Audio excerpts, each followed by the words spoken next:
Happy holidays. Let's get it started.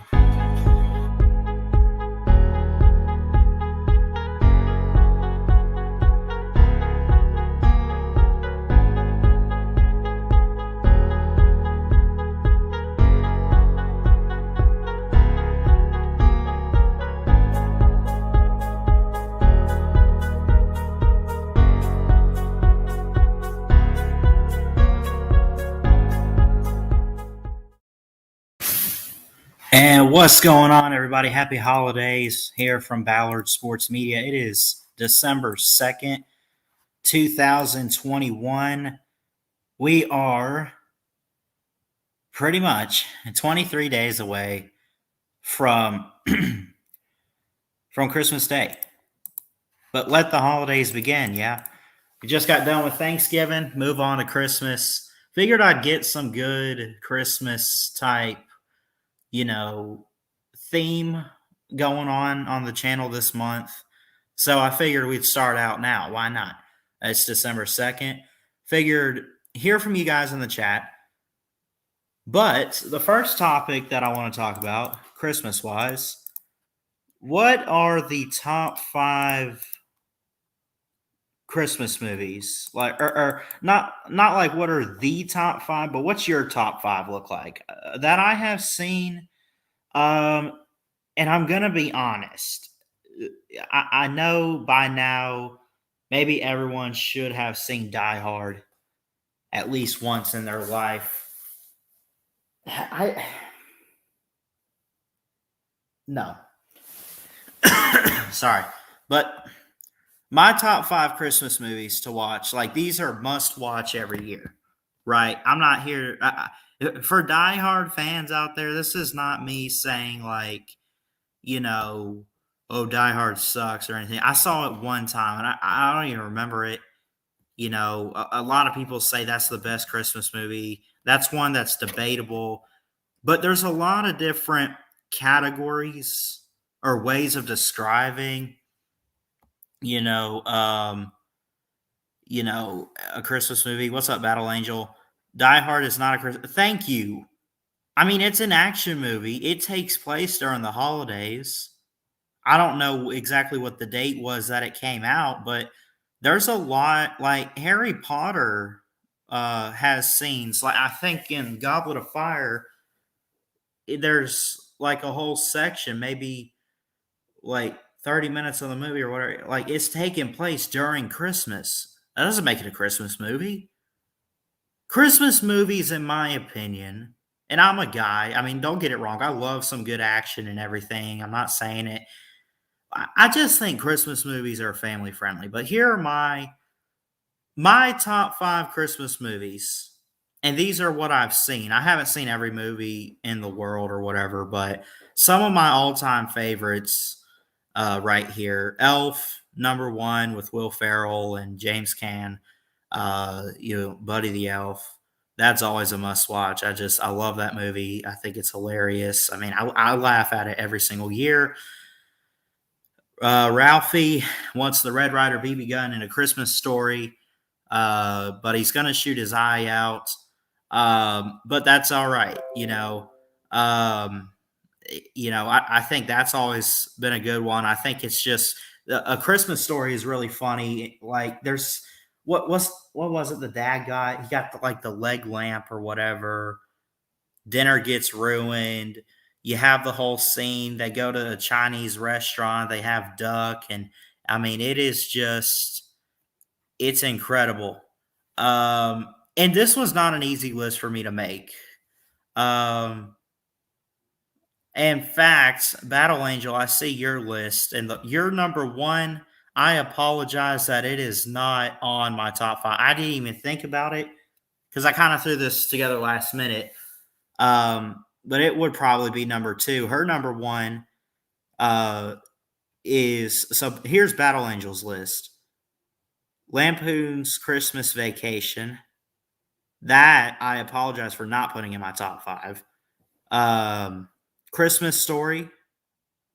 Polar Express is a good one. I don't know if I'd say it's top 5, but I'd definitely put it top 10 somewhere. Home Alone, I have that.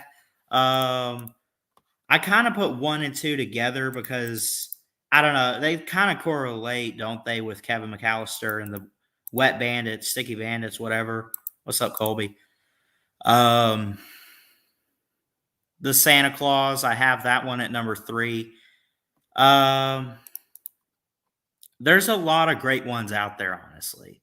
But these are some, and like I mentioned, Christmas Vacation, Polar Express, those are ones that I would put top 10. But if I'm sticking to top 5, I mean, I'd put like Polar Express or whatever, maybe 6 or 7. But these are at least some of the. I have to have a Christmas where I find time to watch these at least one time. Um, otherwise, what am I doing this December? I mean, and it's always great to go out and find new Christmas movies or whatever.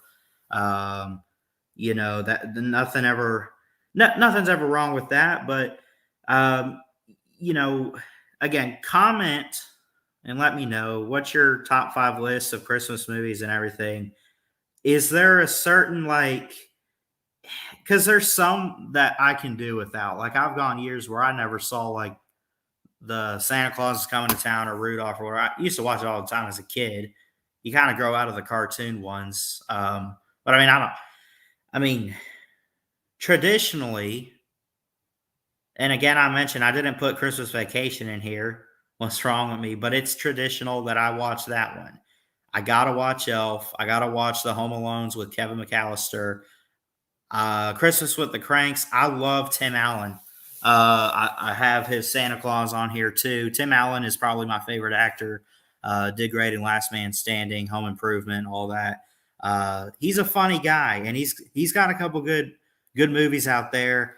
Christmas with the Cranks was a good one. Everyone is doing Christmas, but when their daughter is off to wherever they went, France or whatever, um, just went on vacation. Well, it wasn't going to be the same without their daughter.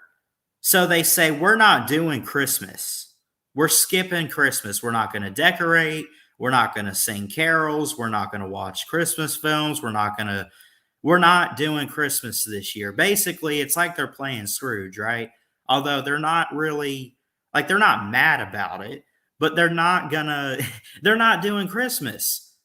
So the whole neighborhood and everybody that they know is a pretty small town. Everybody knows everybody. Everyone knows the Cranks is looking at them like, what are you doing?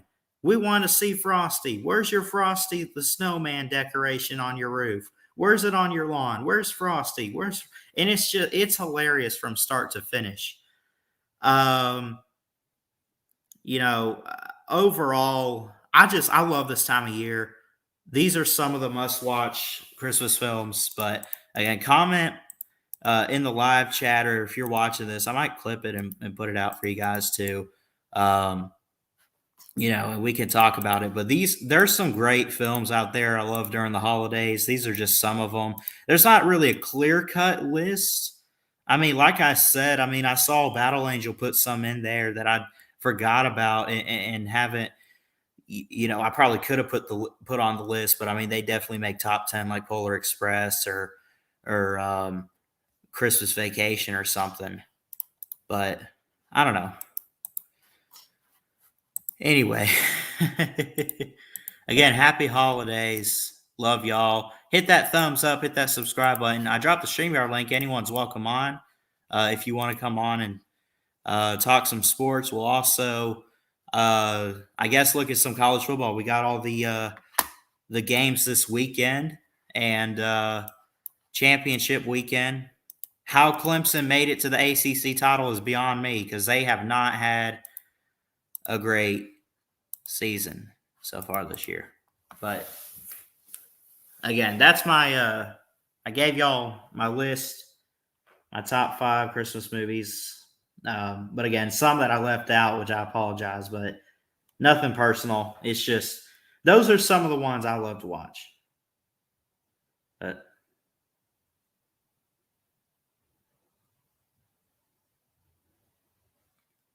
So,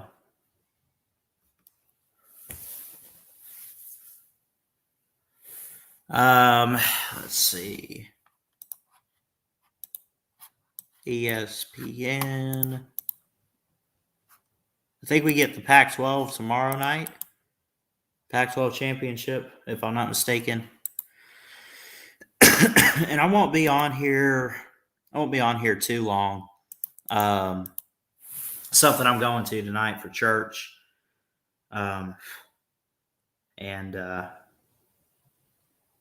yeah, hold on.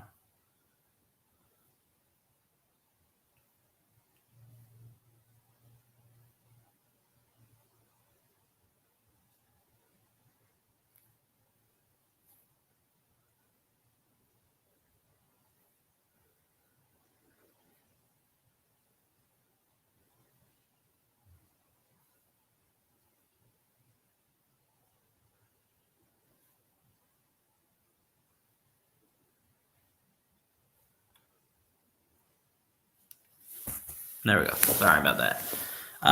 What was I gonna do? I just pick some games. I don't know. So, Colby, how you doing? Hey, Ballard, you hear me? Yeah, I can hear you. What's up? You can hear me? Okay, cool. If I'm too loud, it's because I'm driving, so I don't want to make it too loud. That's all right. I can't hear myself, so I don't know how it sounds. I can hear you fine. Okay, cool. So, you got any plans for Christmas, or I know it's a little bit away, but I mean, I'll be here with my grandparents. So gotcha. yeah. Have you? I left the comment section for about a minute, so you might not answer my question. Which one? Have you seen the movie Christmas Shoes? No, I don't even think I've heard of that one. Who's in it? Yeah, well, no one that I know. Not any popular people or something like that. You can look it up if you're in front of your. Rob Lowe is in it. I've heard of him. No.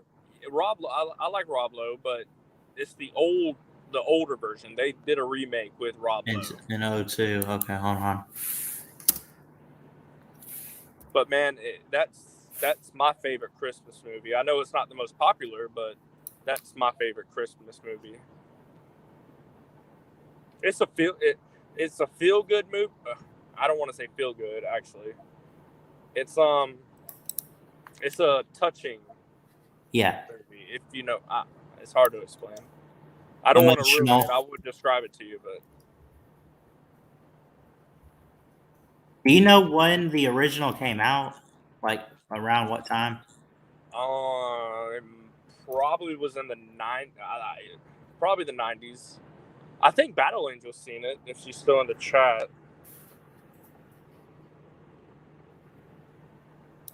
But yes, very underrated movie.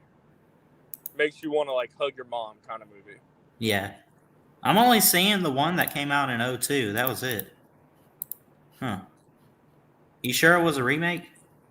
Yeah, it was a remake.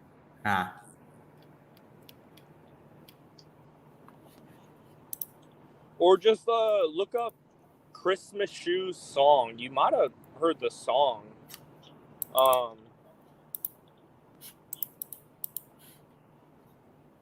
And see what movie that was that song was played in. I'm pretty sure it was called Christmas Shoes. I'm like 99% sure.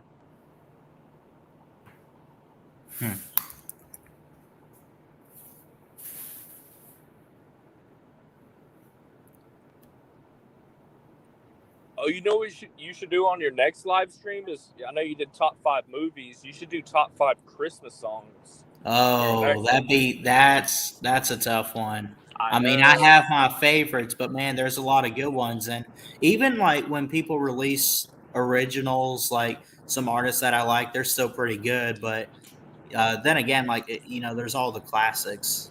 Yep. Mariah Carey with her Christmas song.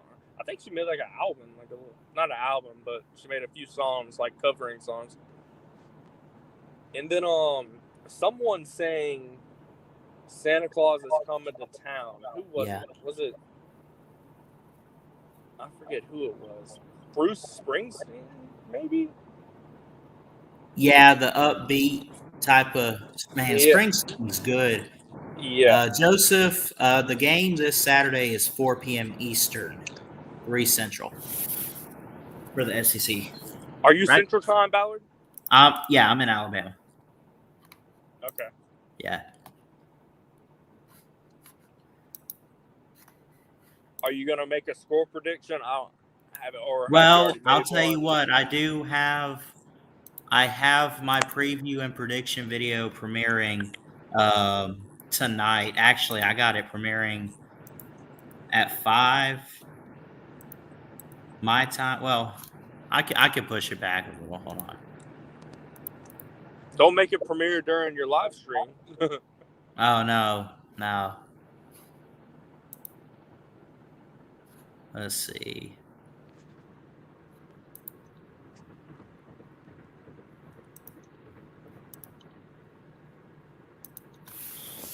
What do I have?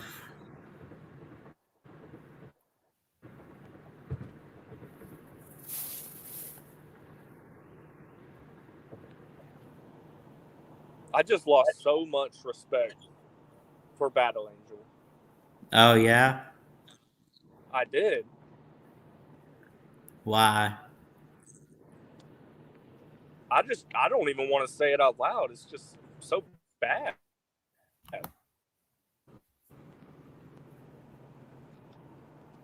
She has an artificial tree? What?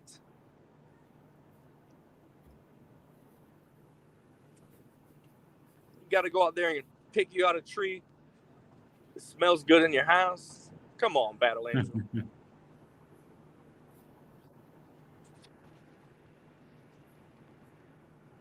got to water it every day. That's the only thing that stinks about it.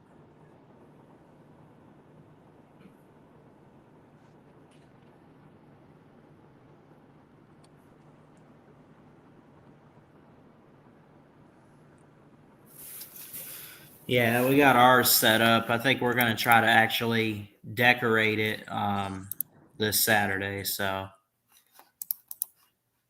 maybe when I get home from work.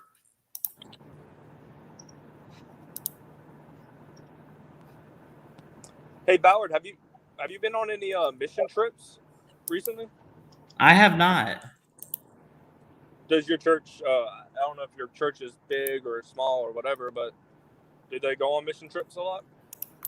They don't do mission trips, but they have what they call what do they call it? First Saturday serve, where they kind of it's local stuff, but they It's like try a to do it. community thing. Yeah. Yeah. That's cool. Yeah, well, like, like clean someone's house or do yard work or whatever. It's Yeah. pretty cool. Yeah.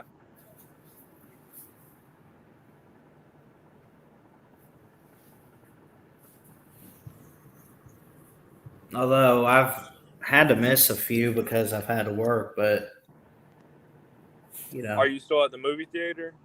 No, I'm at Publix. Oh, you're working at Publix, so that's probably better then. Probably get paid Oh, for better. sure. Yeah, Publix is a good job, especially someone around. Well, I think you're a little over 21, right? 19. Oh, you're 19. Oh, well, that's perfect then. Oh, yeah. Yeah. And school's been going good and everything like that. Yeah, man, it's picking up, nearing the end of the semester, and I'd say it's going well. I'll be honest though, I suck at algebra. I mean, I took college algebra, the 101 class. Yeah. 3 times before I passed it. Something just doesn't add up. Yeah, exactly. Yeah. Us Georgia and Alabama fans, we're not too good at math. Yeah. Not at all. Hey man, you don't have to be good at math to be good at something though. That's true. I'm horrible at math, but I found myself a good job, so there's stuff out there that you can do without having how solving pi, for example. Like, I can eat a pie. I can't pronounce Right. all the numbers though. They lose me at 3.14. After that, I don't have any of it memorized. I mean, it's literally just a number that goes on and on. I mean, that's really all it is. I think it's 3.16, and that's all I know. I might be wrong about the 6. It's 3.14, and then I don't know what's after. Probably a 6. I don't know.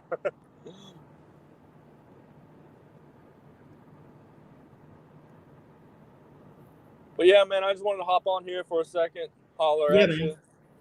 Wish you good luck. Saturday, not too much luck, but hope we have a good game, man. My score prediction is 31-21. Yeah. Dogs on top. Awesome. That'll be a good one. All right, Bauer. Talk to you later. See you, buddy. Thanks, Colby, for coming on. Appreciate it. He said 31-21. Yeah, I mean, that could be the score. You know, I changed mine up, honestly. I did. I wanted to go 14-10, but then I thought about it, and I'm like, there's defense, but there's not that much defense, because I thought it would be an old school fashion. Well, screw it. I didn't change it. I'm just going to be honest. I went 14-10. I'm not even going to try that with y'all. I went 14-10 Georgia. I think they're going to win. I think it's going to be a defensive battle. It might surprise. I really think this game is going to surprise some people. I do see Georgia winning. There's not a chance. I mean, there's a chance Bama could win this game. No problem. Right? They can't easily win this. But also, is it fair to say that it's not a outright easily Georgia wins this? I mean, they're going to have some struggles. They are. 14-10 Georgia.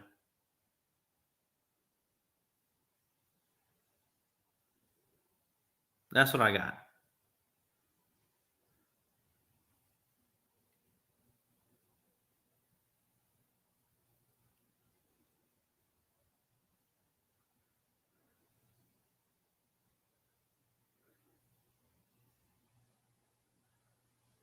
Breaking news an hour ago, Antonio Brown has been suspended by the NFL without pay for the next 3 games for violating the NFL and NFL Players Association COVID-19 protocols. Oh, crap. Fine. The Bucks, come on, they don't need Antonio Brown. I mean, you want him. He's a great asset, but I mean, they're not. It's not a we're desperate, so we need him or anything. It's not like that.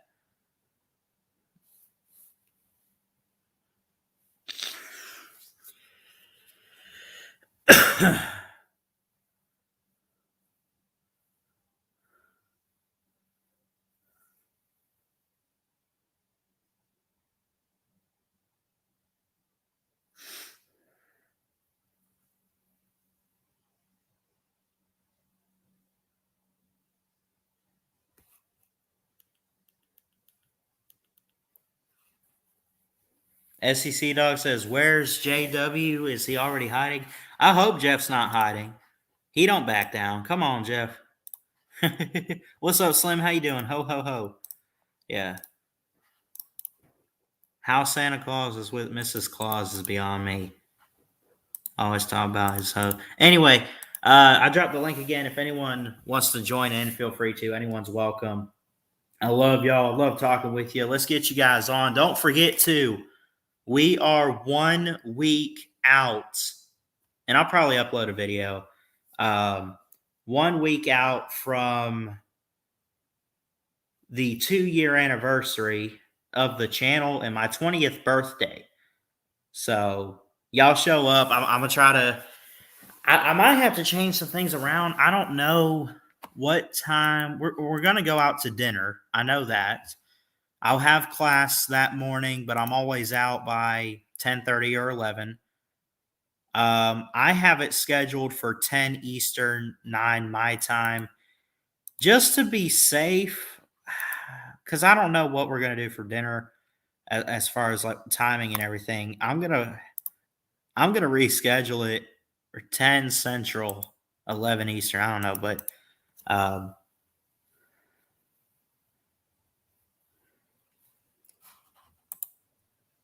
JW is good people. He understands football. You learn a lot from him. Ballard just saying. I fully agree. I love Jeff, a good friend, and he does know a lot about football. You know, he's been covering Iowa State, and I mean, God, I don't really know his whole history or anything, but Jeff's a good guy.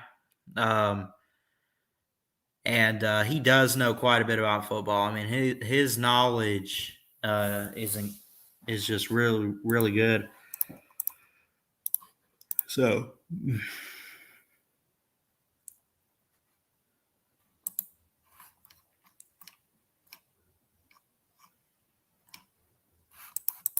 I could text him real quick, let him know that I'm live. I normally do that. Hold on.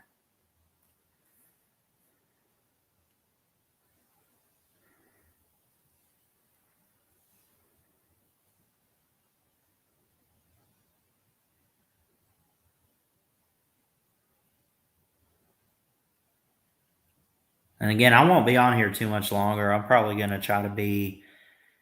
Uh, I like to be gone by 5:15, head to church or whatever, but I don't know. We'll see.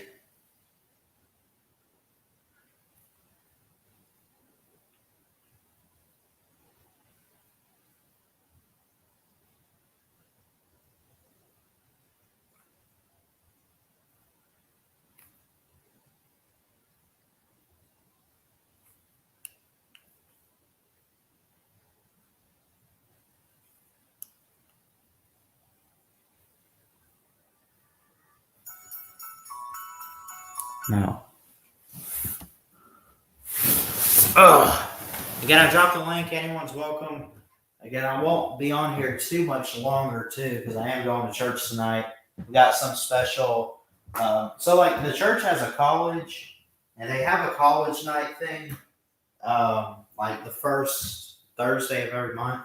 So I'm going to that. I guess it's like the semester graduation or something. So I don't go to the college, but I know a few good people that do.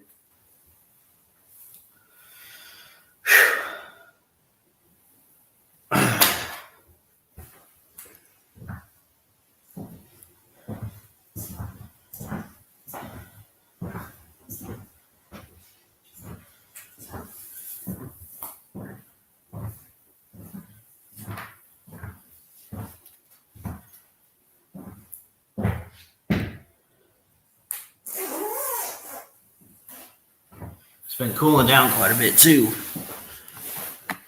Let's see. What y'all's thoughts on let's look at some NFL. We got a game tonight, it being Thursday. What you guys think about the Cowboys and the Saints? I like the Cowboys in this one. Not saying that because I'm against the Saints or anything, which really I'm truly not. I mean, I joke because as a Bucks fan, you know, best in the division.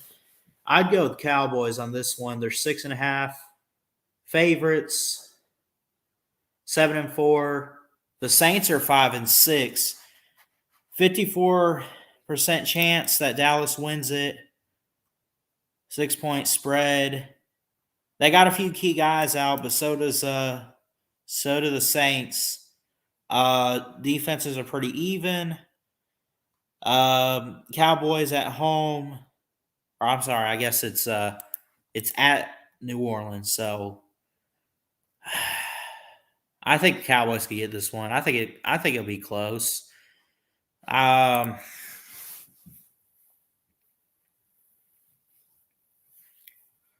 don't know. I don't know as far as the score. Somewhere in the 20s. 28-21. Cowboys, I don't know.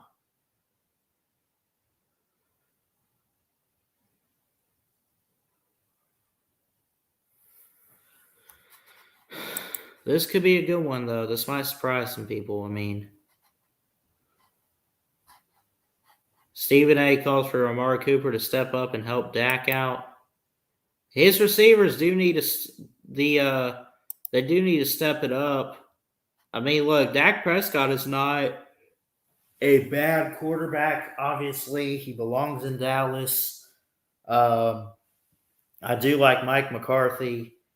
I just think that his receivers and the weapons and the offense that he has around him is just up and down, and especially the past few games has been kind of iffy, I guess, even though they've won some games. I mean, they won against Atlanta. They beat Minnesota. But they've dropped the last two. Really bad day against Kansas City. The Raiders, that was a crazy game there. That was in overtime. Do you blame the offense in that one? I don't know. I mean, kind of. I mean, in a way you do, but I say the Cowboys. I think the Cowboys can bounce back. I mean, the Saints have lost 4 in a row. Their defense is struggling. Their offense isn't being very productive. They haven't really won a game since Halloween when they beat my Buccaneers, so they haven't won in a month. They lost to the Falcons by 2, lost by 2 to the Titans, lost by a lot to the Eagles. What's up, Joseph? Hey, what's up? Big time 31-6 to the Bills. What you got going on? Oh, nothing much actually. Got off work a little bit ago. Going to watch the game tonight. Yeah. Oh, if you're wondering something about that game, Saints are going to be without 3 of their biggest players. Oh, yeah. The injury report says they're – first off, Kamara being out is – well, I mean, it says he's questionable. Terrion Armstead, Ryan Ram – I don't even know how you say it, but they got 2 offensive linemen. You got one of your top safeties in Gardner Johnson. They are losing quite a bit tonight. And then you got to look at the Cowboys too. Cedric Wilson is out. You got Tristan Hill is suspended. Amari Cooper and Malik Turner, 2 receivers, are at least questionable. But, I mean, there's a big possibility that they're without 3 of their key receivers. So, I mean, both of these teams are not really in the best position right now, and they're both kind of banged up.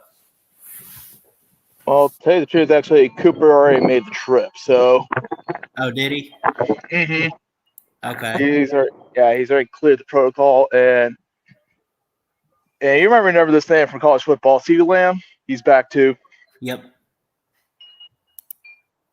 And the Cowboys just got one of their edge players back.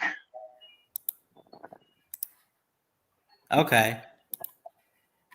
So maybe it'll be a little better. Like, Cowboys have a better chance than they might have had a few days ago or like last week looking at this game. So, I mean, I think it'll be in favor of the Cowboys. That's something I'm not doubting as a Cowboys fan. I was kind of looking forward to this game. But once I saw, like, right around lunchtime, my time, saw that they were out, I'm like, holy crap. Yeah. But, yeah, I'm also looking forward to Saturday. Oh, with the title games and everything?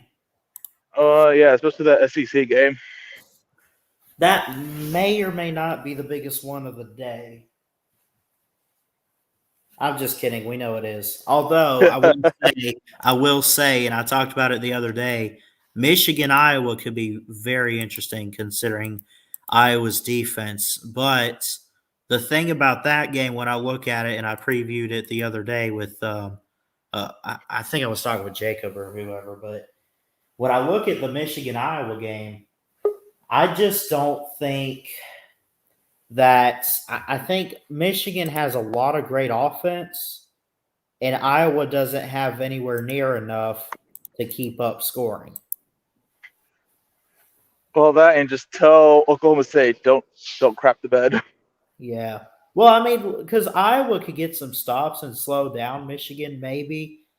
But Yeah. when they're on offense, like let's say you give up a touchdown, at some point the offense has to answer that, and maybe they could. But if it's like the fourth quarter and it's like a 21-10, right? The pressure's on more so Iowa's offense to go out and make big plays. I mean, your defense could be making stops and keeping Michigan scoreless, but if you're out there on offense and you're not getting in the end zone, what good are you doing yourself to cut the deficit to try to win the game? Right. Actually, that actually reminds me of a statement actually that your coach for Bama said you can't win games necessarily anymore that you hope to get like scored 6 to 9 games is not cutting it anymore. Yeah. So that would be my main concern for Iowa. Yeah. What's up, Slim? Michigan's going to obliterate Iowa. Stop it. I know. I mean, absolutely obliterate them. Iowa's got a decent defense, probably even a top 10 defense. Oh, for sure. That's all they got. Right. That's what I'm saying. They don't have an offense. And, that's not me saying, like, and I keep saying, I hate to look at players and say they're not talented enough or anything. I really think their coaching on offense just straight sucks. I mean, they can run the ball better than they throw it, but I mean, even still, it's not even. I want to know what the running back's biggest play is on the year. Hold on, because he's got 238 carries, only 6 touchdowns rushing. But here's the thing. You can have the best offensive scheme ever created. And if the players don't go out there and execute it, you know what you have? Nothing. Funk. Right. Well, I mean, I'm even looking at it here. I mean, again, they're scoring only 25 points a game. Their lead receiver has only 2 receiving touchdowns. Their running back has 6 rushing touchdowns. And their quarterback has only 9 passing touchdowns in total. Over 1,000 yards, I give them. But 9 touchdowns in what has been 12 games? Yeah. They cannot score. And I said this earlier in the year too about Iowa. Like, I love this team, and I love, it's great to see what they have talent-wise. And you saw it in the games that they lost. They can have all the defense, but when they hit an offense that not necessarily that they can't defend, but they're going to put some points up regardless, you better have an offense being able to answer at every single one. And they just haven't. I mean, you saw that in a game like Wisconsin a month ago or whenever. I mean, that was one of their losses. Who else have they lost to? I think they've had 2 losses. The other one being Purdue. They just had those offenses there, and they didn't really have answers for it. Well, I think Michigan's defense is kind of being overlooked because, I mean, 2 weeks ago, nobody was arguing the fact that Ohio State had one of the best offenses in the nation. Right. And what did they do against Michigan? Nothing. Pretty much. So I'm just saying, don't sleep on Michigan's defense. Oh, I know. I mean, isn't that like Jim Harbaugh's specialty? Wasn't he a defensive guy? I think he was for the most part, especially on the line. Like Michigan's had some good pass rushers and everything. I mean, remember guys like Jabril Peppers or whoever? Yeah. I'm trying to think of some other ones. Rashawn Gary? I'm sorry? Rashawn Gary? Yeah, recently drafted. I mean, like going 2 years ago, I think. But Peppers is one I would throw.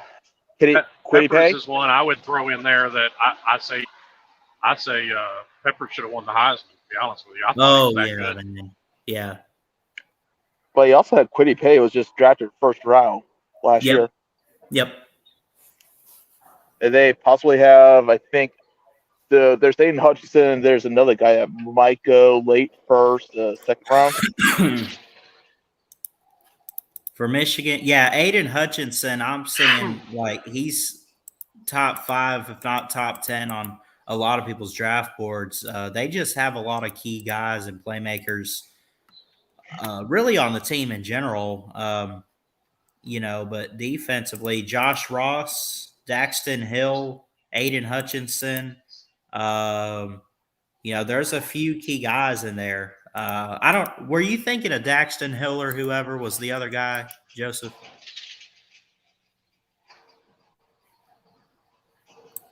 Well, I don't know, but.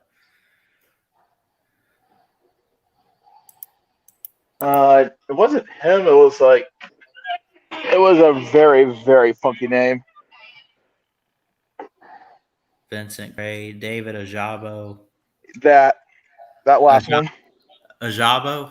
Mm-hmm. Yeah. I saw him against Ohio State, and he was looking really good in that game. Motor dude.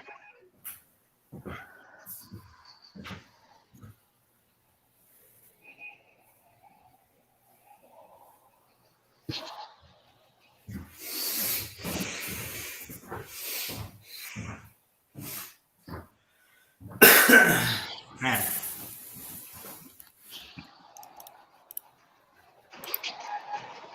Who y'all think's gonna win the?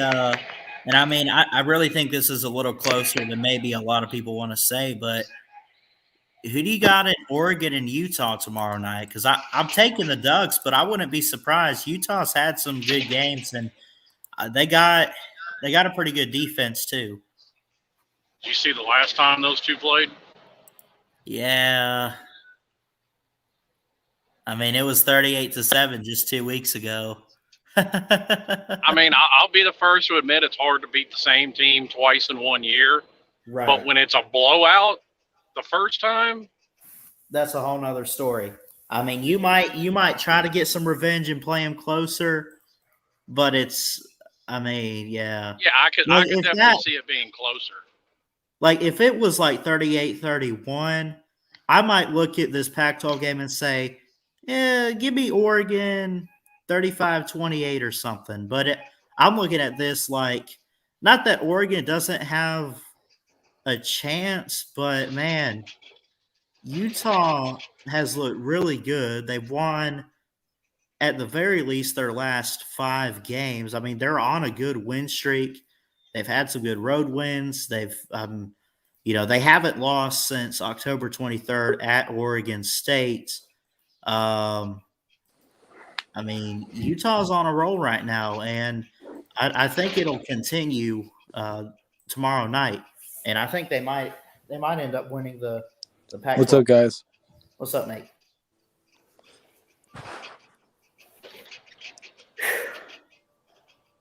Sorry to interrupt. I don't feel your sincerity, Nate. You don't seem very sorry.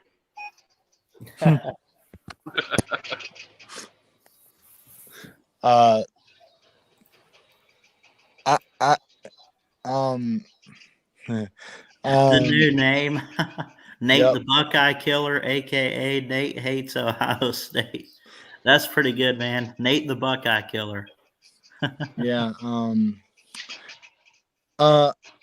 In my honesty, I think Oregon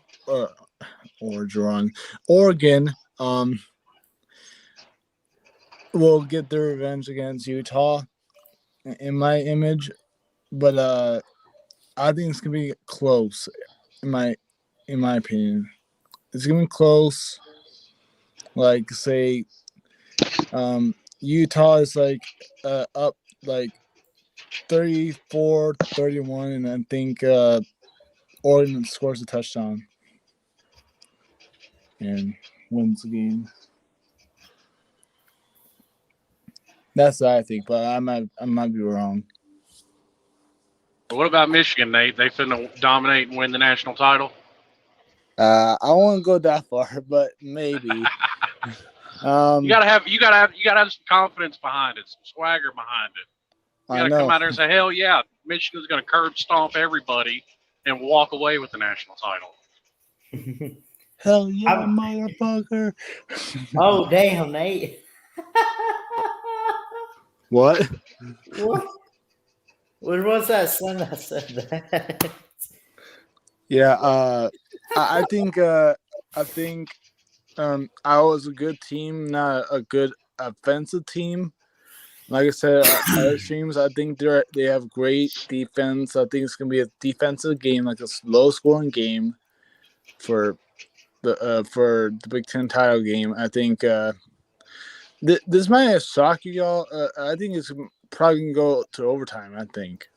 Wow. But I don't know. I don't. Now is it gonna be 4 overtime? Hell no. I hope not. I don't think Iowa's defense has got that much gas left in the tank. You don't? Yeah, I think they got off to a really hot start to the season, and when they realized that they were losing it in their path to the playoff, I think they just said, "Screw it, who cares?" But that's not at all what I'm saying. I don't think they said screw it. I think the defense is playing as hard as they can, but when your defense is on the field for 45 minutes a game, you can only do so much. Right. Yeah. This being the game tomorrow night here, though, I will get back to this. I mean, Oregon has been just I don't know what it is about the Ducks and everyone picking them every year to win the Pac-12 or be a playoff team, and they just never do it. I mean, they're just one of those disappointing teams. Utah's because they're by far the most talented team in the Pac-12 right now, and it's not even close. Yeah, well, I like Utah this year and what they've done.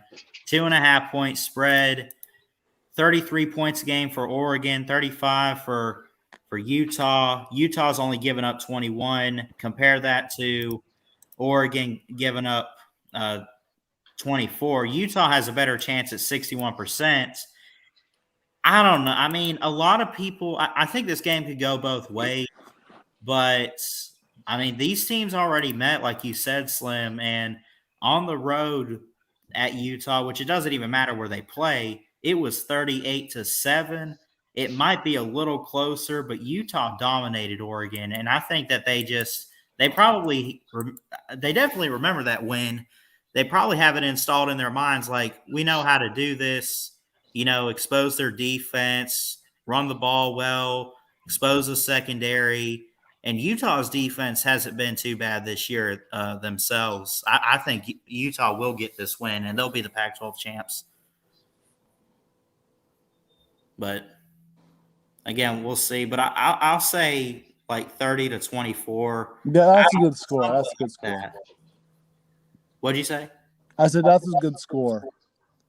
Yeah, because, I mean, I don't think it's going to be a big blowout or anything, and I think it'll be better. I mean, I look at it. Utah's, again, they're scoring 35 points a game. They're only giving up 21. They have a better defense. Oregon, right, is only scoring 33 on average when you add it up, what they've done offensively. So I kind of meet in the middle there. I'm like, okay, is it going to be under 21 points? Is it going to be over 33? No, but somewhere in the middle. Oregon could expose the defense a little bit for Utah, but Utah's going to come through, I think. And I think Utah's going to win this game. It might be down to the wire or maybe a late stop. Honestly, I would think the Utes get out with a last-second stop or whatever. I don't know if I want to say they stop them at the goal line, but maybe just a turnover on downs. Oregon's getting hyped up. They think they got it. And I think Utah's defense could really come through. But, I mean, we'll see. Yeah. I just, man, I'm excited and nervous at the same time for the Big Ten title game. Yeah. And I know some said Iowa's defense has limited feel, kind of like he says something like they have a limited how do I say it? I don't know. Like, if you know what I'm saying, I think Michigan will probably choke or two in the first half, and then they fix their mistakes in the second half and win and run the table. Yeah. So I say Michigan 38, Iowa 24. Ooh, that's not bad. No. Well, I mean, it wouldn't surprise me at all if Iowa's defense manages a few stops, especially in the first half. It's a good defense. Mm-hmm. But, I mean, like Ballard said earlier, with their offense doing, absolutely jack shit, I mean, if eventually that defense is going to give. Yeah, the only good player from Iowa is Tyler Goodson. That's all. For 25 points. 25 points a game offensively for Iowa. That's not good. Bad. Well, I mean, now maybe if this were like the 70s or the 80s or whatever, when defenses were dominating, you would take 25 points a game automatically. But you have to have an air raid offense. You have to score at a minimum, I think, 30 points. If not, I think that's BS, Ballard. Who runs an air raid offense that's won a national title? Absolutely nobody. I just meant like, I don't know. You got to throw the ball. You got to be able to score. I just kind of said air raid. Mississippi State throws the air raid, right? But they haven't won a title in football. Yeah. Well, your offense doesn't have to score. Look at Georgia. Their defense put up most of the points in that game against Florida.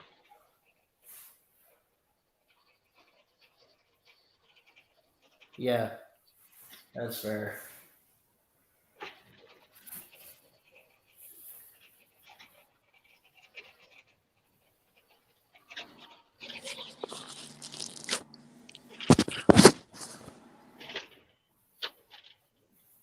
So I mean, that's where there's some, and some Georgia fans aren't going to want to hear this, but a lot of people throw up points per game to say that Georgia's got a good offense. No, they don't.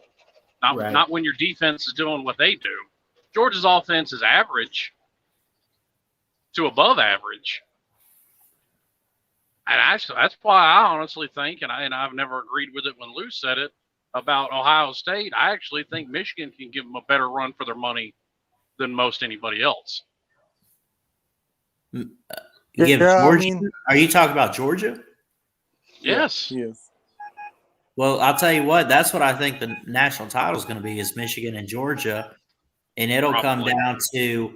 I think it'll come down to can they defend? Which, I mean, yeah, they can defend, but I mean, like you said, their offense, like you can't sit there and say first off, nobody's unbeatable or unstoppable. There's got to be some sort of way, and maybe Alabama figures it out. I don't know, but there's a certain way out there that someone has a plan to put a stop to the dominance that Georgia has on defense.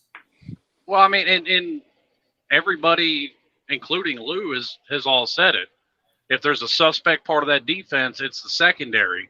But your offense has to be able to contain that front seven, and nobody's offensive line has been able to. Well, Michigan's offensive line is pretty good. Now, can Michigan's offensive line, maybe using a tight end, to help block, a running back to help block, can they contain Georgia's pass rush? That's going to be the question. Yeah, I mean, just saying, Michigan O-line is big. Just saying, like Bigger doesn't always mean better, though. I know, but I mean, And every line Miami's ever lined up against has been bigger than them, and they've beaten plenty of them. right. Well, I was going to say that the center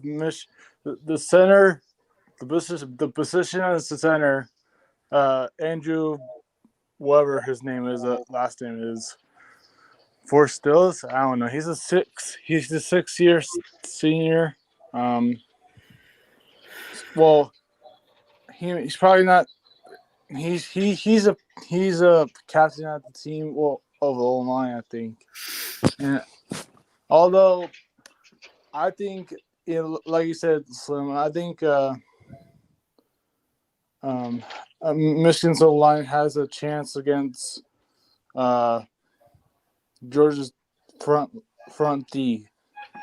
I agree with that. And I think, like I said earlier to Valor before you came on, I think Michigan's defense is very underrated. Yeah. No, you're looking at some good players for sure. Yeah, and you guys, it's not even. I know Michigan doesn't have the best defense in the nation, but they had the best defense duo in the nation. Ajabo and Hutchinson. Now, and I didn't say all that about Georgia's offense to say Georgia's offense is bad. That's not at all what I'm saying. No. Yeah. But it's not. Worse. I mean, it isn't 2019 LSU offense by any stretch of the imagination. I mean, Lou said it himself. If it comes down to Stetson Bennett has to throw the ball around to win them the game, they're going to lose. Mm-hmm. Yeah. Man, I'm actually impressed what Stetson has done right now. Well, currently in the season. I think all Georgia fans or all people are. I mean, yes, I know that he's short, but he's improved or proved. Yeah, he has improved, but I mean, he's not an NFL quarterback by any stretch of the imagination. No. He's your average Joe quarterback. I almost said lead you, but that you can the average quarterback that can win you big games, and some games he doesn't win big games, so he's your average Joe. Jeff. So who the is? Oh God. You saw the chat then. I dropped the link, Jeff. And I still maintain the same position I have for a while now. That Georgia looks like the best team in the country, but I think Michigan can give them their best shot at taking a loss.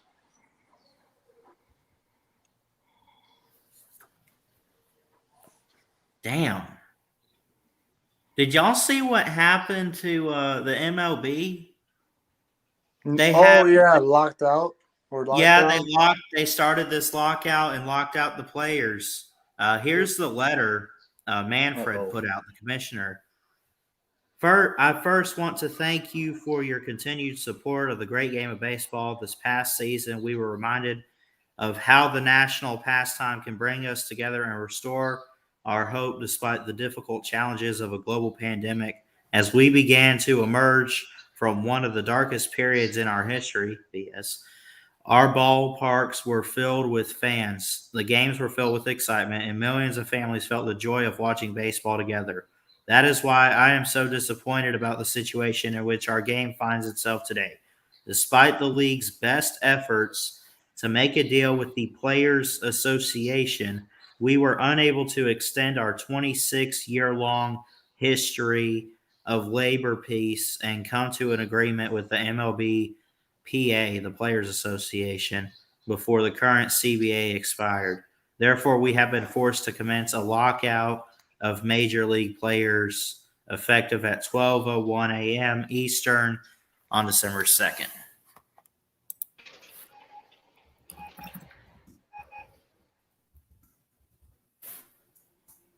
Dang.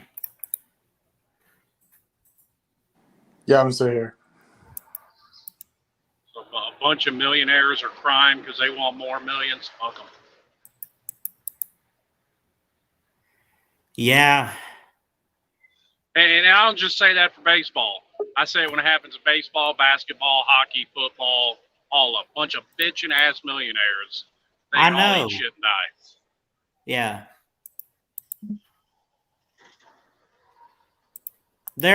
Look, I know we're all sports fans and everything, and don't get it wrong, I still love like NFL and all, but the millions of dollars they're doing, I get that they're good at what they do.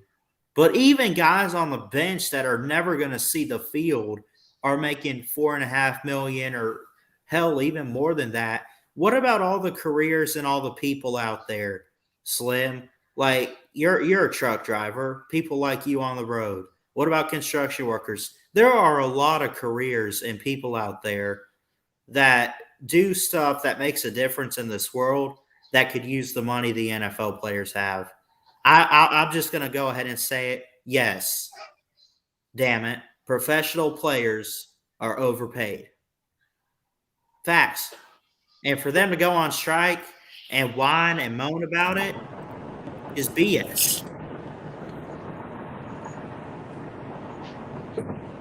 Yeah, because this isn't the 1970s where guys are not under contract and they're getting paid jack shit and they have no kind of health insurance or considered private contractors or independent contractors. I mean,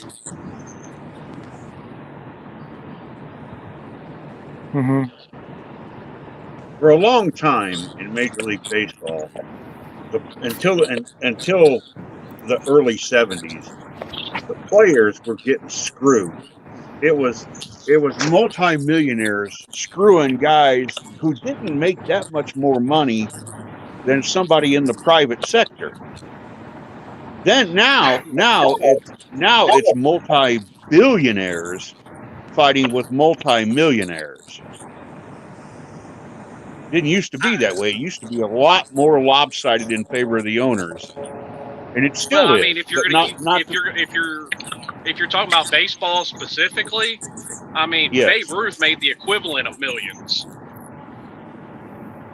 Babe Ruth wasn't hurting for money. I mean, name any big name player from back then, they wasn't hurting for money at all. Steve Carlton won the Cy Young in 1972. A year after Augie Bush wouldn't re-sign him in St. Louis because he said no player was worth $100,000 a year. Okay, no player earned $1 million a year until Catfish Hunter was a free agent pitcher from the Oakland A's that got signed by George Steinbrenner and the New York Yankees in 1977. That's the first time any player ever had a contract worth $1 million. But at that time, the owners were still making tens and tens of millions. Well, no, what I was talking about was, say, like I used Ruth as an example. His contract equivalent today would have been a multi-million-dollar contract. Oh, yeah, sure. The thing about this is that pisses me off when they do this, because I walk right by these people. I know these people on a first-name basis every fucking day. So I know what had happened to him with COVID. Yeah. And, of course, COVID is different than a lockout. I understand. But here's what happens. You don't have a game. The guy who waits all year long to work for 8 months pouring soda in the concession stand, he doesn't have a job. The guy that sweeps the parking lot, he doesn't have a job. The guy that parks the buses, he doesn't have a job. The guy that puts the shit paper in the toilets, he doesn't have a job. All these people don't have jobs, while multimillionaires are going, "Oh, I'm losing $20,000 a day." You're making $16 million a year. Well, the thing that really gets me about it is, okay, you want to say what you do is worth the money, especially in football. It's a very physical sport. It takes its toll on your body. Fine. But quit trying to turn the damn game into ballet then, because then you're losing your excuse for why you Exactly. should get paid that kind of money. Who's your favorite player I in the understand. NFL right now? Who's your favorite player in the NFL right now, Slim? If you had to pick one player out, who's your favorite? Probably Shaq Barrett. Okay. Anybody put a gun to his head and tell him he had to play professional football? Nope. No. Sure Yeah. didn't. I mean, I agree with, you watch these old players that are in their 40s and 50s, they can't climb a flight of stairs, but they chose to do that. They chose to put their selves at risk. Tom Brady is one accident away from being hobbled for the whole rest of his life. Oh yeah, for sure. What do you mean? You know, He's old, Nate. Oh, okay. Well, I mean, He's not old. not even that. You see it in college. Guy takes one wrong hit, and he Right. and he never plays again. yeah, remember Marcus Lattimore, the great running back at South Yep. Carolina? I mean, he Yep. destroyed his knee. He did all that work, Blew it spent out. 18 months getting himself back together, and then what did he do? He wrecked his knee again. I mean, you know, You had it at Miami when Mark Richt was there. Ahmad Richards came in and broke Michael Irvin's freshman receiving record, and then hurt his neck in the LSU game to open the 2018 season. He never played again. yeah. For Alabama fans, though, Ballard will be too young to remember, but one of their best receivers ever was, Slim will remember him, Tyrone Prothro. Never heard of him, but go on. Yeah, on his way to being a great pro, and he did damage to a vertebra in his back, and that's it. And now, if you see Prothro now, he has to walk with the cane. You know, you just don't know. Now, if you Yeah. worry about that, if you run around, the players will all tell you, if you run around worrying about getting hurt, that's when you do get hurt. You just got to Yeah. go out and do it. And if it happens, it happens. But I mean, it is true. I mean, look at Earl Campbell. Earl Campbell can't walk up and down a flight of steps. Right. Shit, Mike Allstott will never be medically cleared to play again. He said he said at the time when they met, when he was forced to retire, he'd give his left nut to be able to play again. He didn't care. Right. Yep.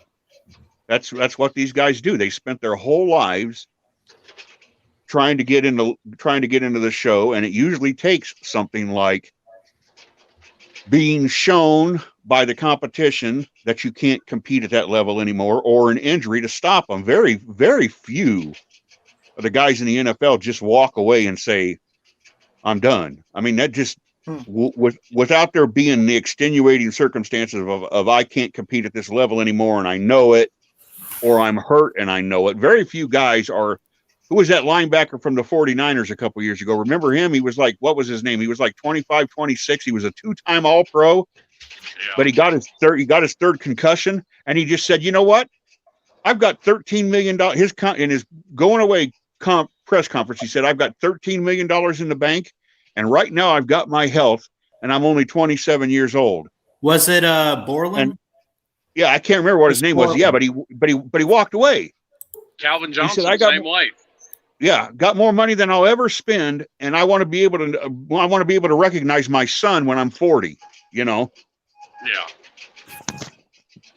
Chris Borland of the 49ers was his name. That's why we had a conversation in some stream somewhere. There was a bunch of people in it.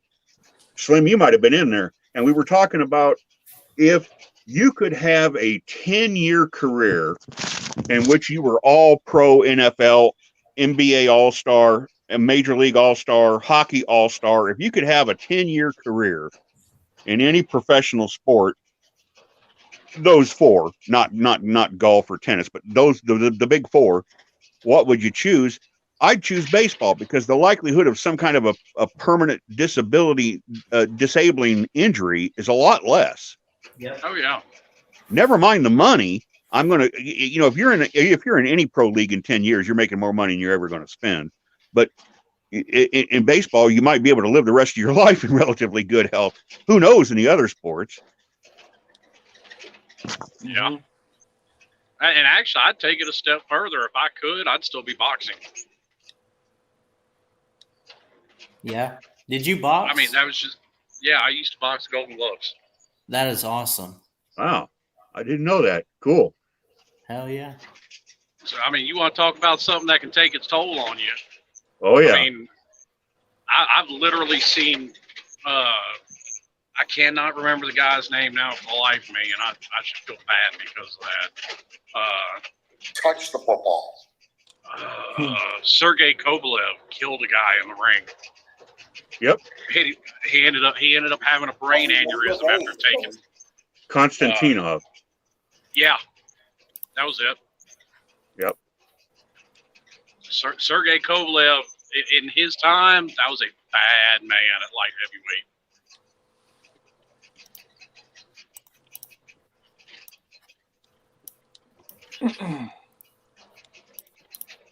And he's not the only one. There are a few others. I mean, I was watching something the other day. They were talking. It was a video about some bad refereeing and some bad cornermen. And I mean, ref didn't stop the fight. Corner didn't throw in the towel. Guy's brain damaged for life because of it. Right. But boy, it was fun. Yep. I had fun doing it.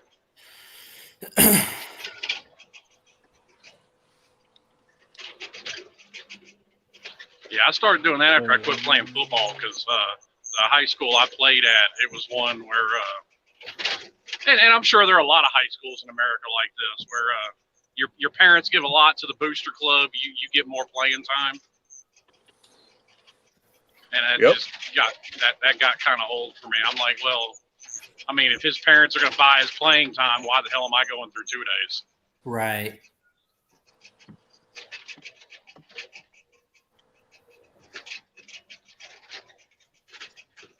And I mean, I don't say that to say, I was some great football player and would have ended up playing D1 or anything like that. But I love football. I like playing it. But at that point, it was like, it's not worth it. I was a 3-year starter at middle linebacker. Stood 6'3", 6'4", weighed my playing weight for football was 220. We made it to the semifinals in 5A when I was a sophomore. We made it to the quarterfinals when I was a junior, and we lost the championship game when I was a senior. And I was a 2-time all-conference first-team pick. And you know who was interested in me? Nobody. The most interest I got, the only 2 schools that really, I would say, made an effort. I mean, they wanted me to come there, was North Dakota State and Wisconsin Rhinelander. Now, Wisconsin Rhinelander was a Division II school at the time, and North Dakota State was not the North Dakota State you're thinking of, where they won all these championships in a row, and they had Carson Wentz, and they had the guy that's at San Francisco now. When North Dakota State was recruiting me, they were a zero. They were a zilch. They were at the bottom of the fucking barrel. They were dumpster. Nobody cared. Yeah. Yeah. And I'm like, okay, I know there's a bunch of D3 schools right here in Illinois that I could go to, and any of them would take me. Any of them would. But D3 is like a high school all-star game. That's all it is. And I wasn't interested in that. And I knew if I went to North Dakota State or Rhinelander, Wisconsin, which is way the hell up in northern Wisconsin, that two things were going to happen. Yeah. I was going to spend the first 2 years never seeing the field, with no guarantee that I would the last 2 years. And I was going to be a long fucking way from home with nobody I know anywhere near me. Yep. And I was just like, I don't, first of all, I'm not good enough, and I don't like football enough to do that, Yep. Yeah. The only guy that I played with 2 guys on my team, on my high school, that went Division I. One of them was Philip Marshall, who ended up being the place kicker at Purdue. And the other one was Andy Armstrong, who ended up being a right guard for Missouri. And he started his last year. He started as a senior. But I played against some guys that went D1, but I only played with 2. And I thought the best player on our team actually was Dwayne Guerin, who was a linebacker next to me. Yep. And he went to Illinois State. Wow. And he couldn't get on the field. The fuck? So that just goes to show you, Mm-hmm.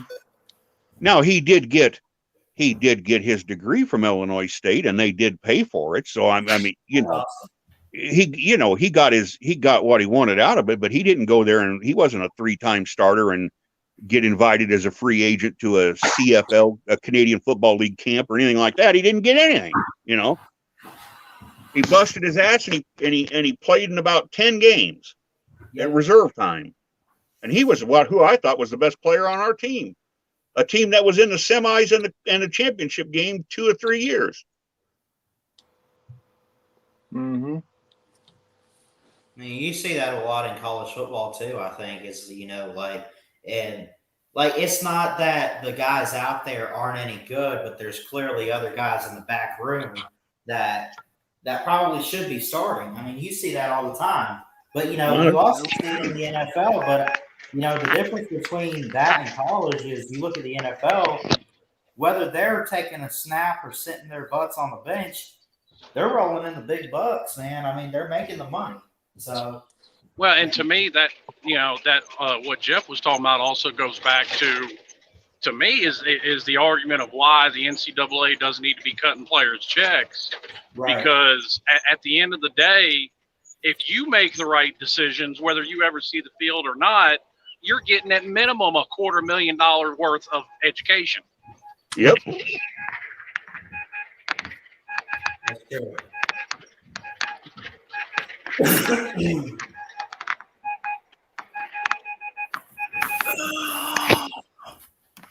I can't be on. You see it. You see it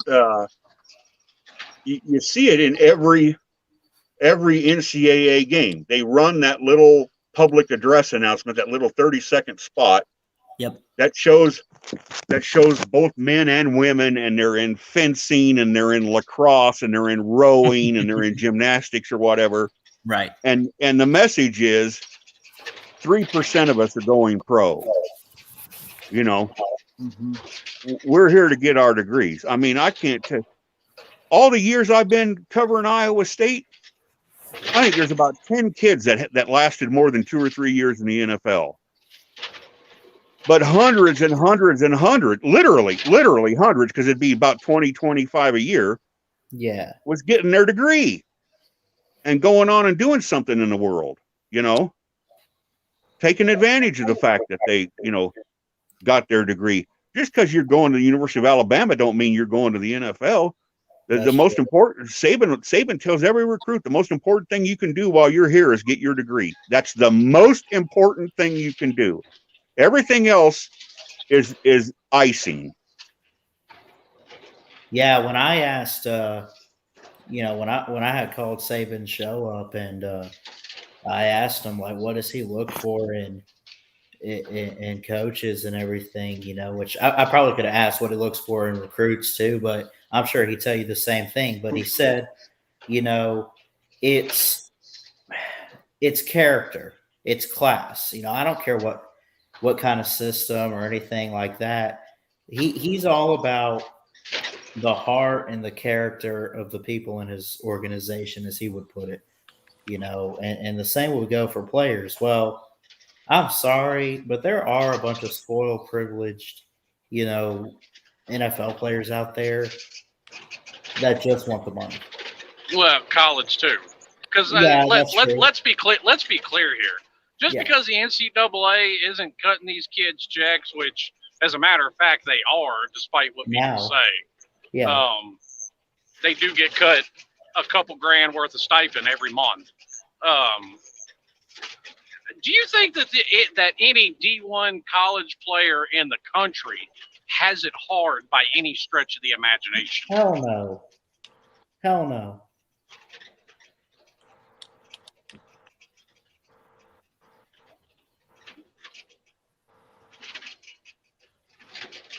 I don't think so. I mean, they don't.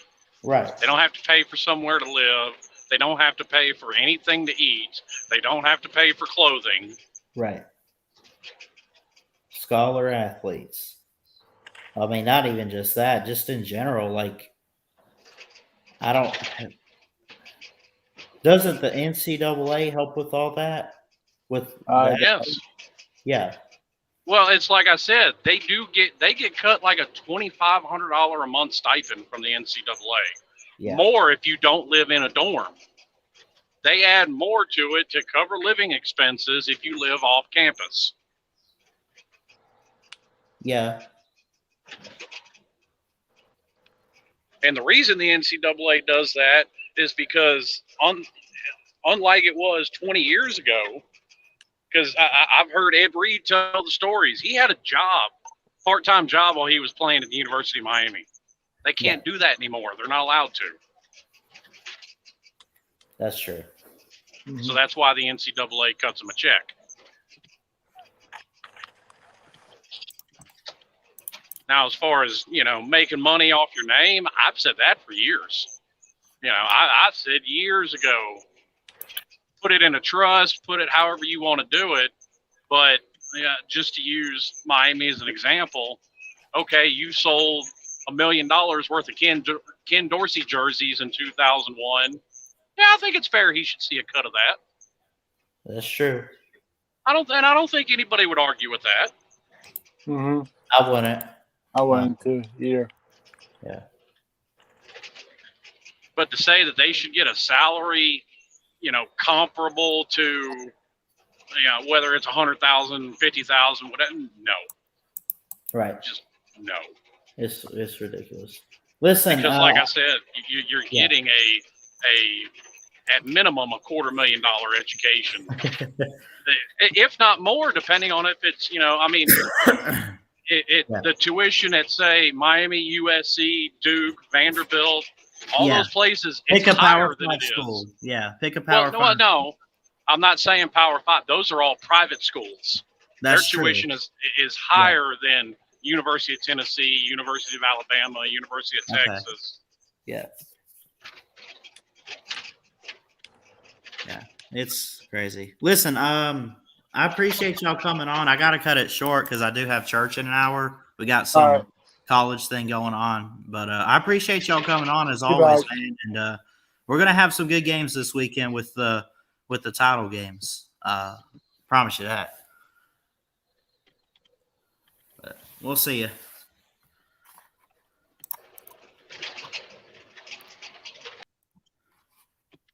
See you, Jeff. See you later. Roll Tide. Roll Tide. Let's go beat Georgia. All